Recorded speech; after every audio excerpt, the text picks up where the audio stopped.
নমস্কাৰ আজিৰ এই ভিডিঅ'টো জানো হওক মীন ৰাশিৰ ব্যক্তিসকলৰ বাবে মে মাহটো কেনেকুৱা যাব দন্ত দ প্ৰথম ছ দন্ত থ বা ঝ এইকেইটা আখৰেৰে যিসকল ব্যক্তিৰ নাম আৰম্ভ হয় তেওঁলোকৰ হৈছে মীন ৰাশি এই ভিডিঅ'টো চাই যদি ভাল লাগে তেতিয়াহ'লে এইকেইটা আখৰেৰে নাম আৰম্ভ হোৱা ব্যক্তিসকলৰ সৈতে ভিডিঅ'টো শ্বেয়াৰ কৰিবলৈ নাপাহৰিব আজিৰ এই ভিডিঅ'টোত আমি এইবিলাক পইণ্ট খুব ভালদৰে আলোচনা কৰিম এই ভিডিঅ'টো শেষলৈকে চাই থাকিব আপুনি যদি এতিয়ালৈকে মোৰ চেনেলটো সাবস্ক্ৰাইব কৰা নাই তেতিয়াহ'লে সাবস্ক্ৰাইব কৰি ল'ব আৰু ভৱিষ্যতে আপলোড কৰা ভিডিঅ'ৰ নটিফিকেশ্যন পাবৰ বাবে বেল আইকনটো অল সিলেক্ট কৰি দিব প্ৰথমতে জানক আপোনালোকৰ স্বাস্থ্যৰ ক্ষেত্ৰত ৰাশিতে দেখিবলৈ পাৰিছে ৰাহুৰ স্থিতি আছে শনি গ্ৰহটোৰ স্থিতি আছে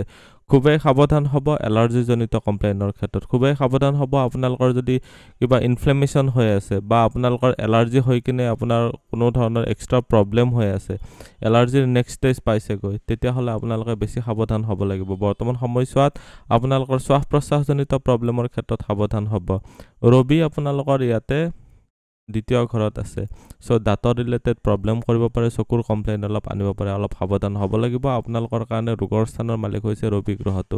এনে এক প্ৰকাৰে চাবলৈ গ'লে ৰাশি অধিপতিৰ মিত্ৰ হয় যদিও ৰবি বৰ্তমান আৰু ভাল স্থিতিটো আছে টকা পইচাৰ ক্ষেত্ৰত ভাল কিন্তু আপোনালোকৰ স্বাস্থ্যৰ ক্ষেত্ৰত বিশেষকৈ চকুৰ কমপ্লেইনৰ ক্ষেত্ৰত ভাল নহয় উপাৰ্জন ধন সঞ্চয় চৰকাৰী চাকৰি ব্যৱসায় এইখিনি সময়ছোৱাত আপোনালোকে খুব সাৱধান হ'ব লাগিব উপাৰ্জনৰ ক্ষেত্ৰত কিয় সাৱধান হ'ব লাগিব বুলি কৈছোঁ যে উপাৰ্জনৰ ঘৰৰ মালিকে কনফিউজ হৈ আছে বৰ্তমান আপোনালোকৰ ৰাহুৰ সৈতে শনি এটা ৰাহু মানে সেম টাইপৰ গ্ৰহ বুলি ক'ব পাৰি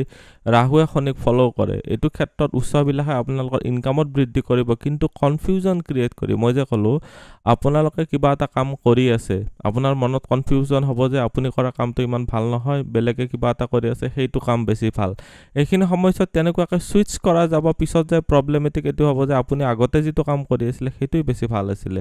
এইখিনি সময়ছোৱাত প্ৰপাৰ ডিচিশ্যন ল'ব পাৰিব লাগিব জন্মকুণ্ডলী অধ্যয়ন কৰি এটা প্ৰতিকাৰ কৰাৰ মানে নিশ্চয় প্ৰয়োজন আছে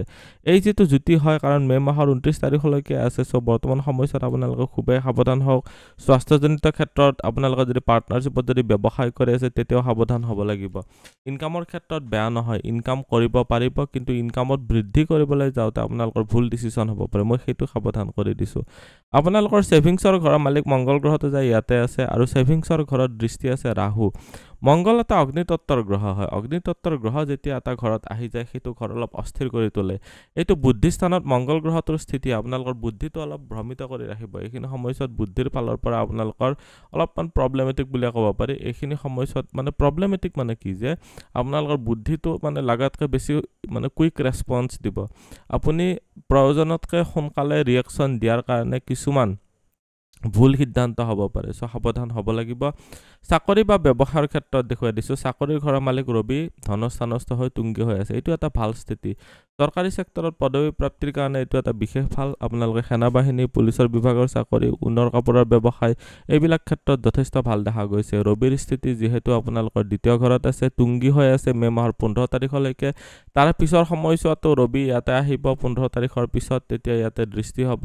অৱশ্যে 16 তাৰিখতে বৃহস্পতি ইয়াতে আহিব ইয়াতে জুতি বুলি এইটো ধৰা নহয় কাৰণ দুটা বাউণ্ডাৰী হৈ থাকিব ৰবি জাষ্ট এন্ট্ৰি কৰিব আৰু বৃহস্পতি জাষ্ট ওলাই যাব ইয়াতে ক'ব লাগিলে বৃহস্পতি যেতিয়া মে মাহৰ 15 তাৰিখৰ পিছত ইয়াতে আহিব ইয়াৰ পৰা আপোনালোকৰ কৰ্মস্থানত দৃষ্টি দিব কৰ্মপ্ৰাপ্তিৰ ক্ষেত্ৰত বিশেষ ভাল হ'ল ভাগ্যৰ ছাপোৰ্ট পাব মে মাহৰ 16 তাৰিখৰ পিছৰ সময়ছোৱা কৰ্মপ্ৰাপ্তিৰ কাৰণে বা চাকৰি প্ৰাপ্তিৰ কাৰণে খুবেই ভাল হ'ল আপোনালোকৰ কাৰণে ব্যৱসায়ৰ ঘৰত কেতুৰ স্থিতি আছে পাৰ্টনাৰশ্বিপৰ ব্যৱসায়ত অলপ বিৰক্তি ভাৱ আহিব পাৰে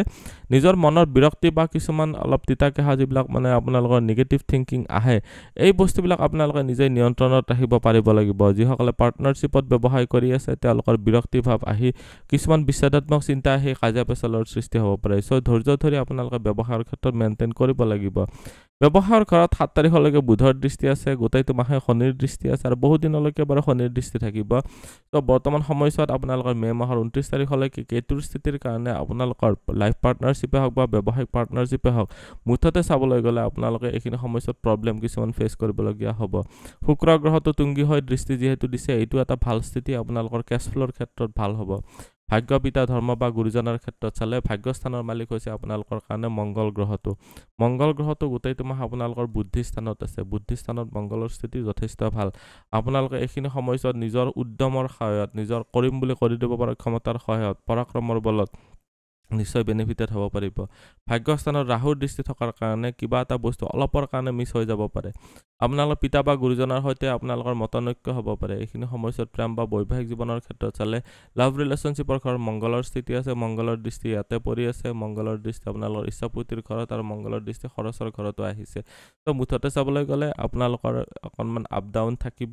লাভ ৰিলেশ্যনশ্বিপৰ ঘৰত ৰাহুৰ দৃষ্টি থকাৰ কাৰণে এইখিনি সময়ছোৱাত ৰাহু যিহেতু শনিৰ সৈতেও যুক্ত হৈ আছে, কিছুমান মনত নিগেটিভ থিংকিং আহি আপোনালোকৰ যিসকল অবিবাহিত আছে তেওঁলোকৰ লাভ ৰিলেশ্যনশ্বিপৰ ক্ষেত্ৰত প্ৰব্লেম কৰিব পাৰে। বৈবাহিক জীৱনৰ ক্ষেত্ৰত চালে মে' মাহৰ 29 তাৰিখলৈকে কেতু ইয়াতে আছে, শনিৰো দৃষ্টি আহিছে। চ' বিৰক্তি ভাৱবিলাক আঁতৰাব পাৰিব লাগিব।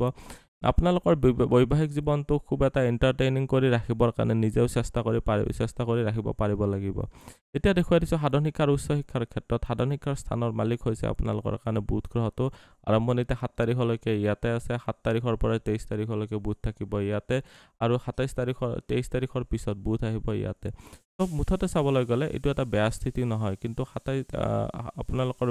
মে' মাহৰ 23 তাৰিখলৈকে অলপ বেছি ভাল বুলি ক'ব লাগিব। এইখিনি সময়ছোৱাত আপোনালোকে পঢ়া শুনাৰ ক্ষেত্ৰত এক্সপেক্টেড ৰিজাল্ট পাব পাৰিব। উচ্চ শিক্ষাৰ ঘৰত ৰাহুৰ দৃষ্টি আছে। অৱশ্যে এটা কথা হয়, মে' মাহৰ 16 তাৰিখৰ পিছত বৃহস্পতি যেতিয়া ইয়াতে আহিব সাধাৰণ শিক্ষাৰ ঘৰত, মাহটোৰ পিছভাগটো আপোনালোকৰ সাধাৰণ শিক্ষাৰ ক্ষেত্ৰত বেছি ভাল দেখা গৈছে। ৰাহুৰ দৃষ্টি উচ্চ শিক্ষাৰ ক্ষেত্ৰত থকাৰ কাৰণে আপোনালোকে ক্ৰিয়েটিভ টেলেণ্টৰ জৰিয়তে আপোনালোকৰ নিজৰ যিটো কাল্পনিক শক্তিৰ জৰিয়তে আপোনালোকে উচ্চ শিক্ষাৰ ক্ষেত্ৰত ভাল এটা ৰিজাল্ট পাব পাৰিব। আপোনালোকৰ চালাকি চতুৰালি বা বুদ্ধিমত্তাৰ জৰিয়তে এইখিনি সময়ছোৱাত ভাল ৰিজাল্ট কেনেকুৱাকৈ উলিয়াব পাৰি সেইখিনি আপোনালোকে জানিব আৰু ভাল ৰিজাল্টটো কৰিব পাৰিব। আজিৰ এই ভিডিঅ'টোত আমি মীন ৰাশিৰ ব্যক্তিসকলৰ বাবে মে' মাহটো কেনেকুৱা যাব গোটেইখিনিয়ে জানিলোঁ। ভিডিঅ'টো চাই কেনেকুৱা লাগিলে কমেণ্টত নিশ্চয় জনাব। আপুনিও যদি আপোনাৰ বিষয়ে জানিব বিচাৰে তেতিয়াহ'লে হোৱাটছএপত কণ্টেক্ট কৰিব পাৰে। ধন্যবাদ। এইটো ভিডিঅ'ত আগবঢ়োৱা জ্ঞানখিনিৰ পৰা যদি আনৰো উপকাৰ হ'ব ভাবে তেনেহ'লে বন্ধুবৰ্গ, আত্মীয় স্বজন আৰু চিনাকি মানুহৰ সৈতে শ্বেয়াৰো কৰিব। আপোনালোকে নেক্সট ভিডিঅ' কিহৰ ওপৰত চাব বিচাৰে কমেণ্টত জনাব। ধন্যবাদ।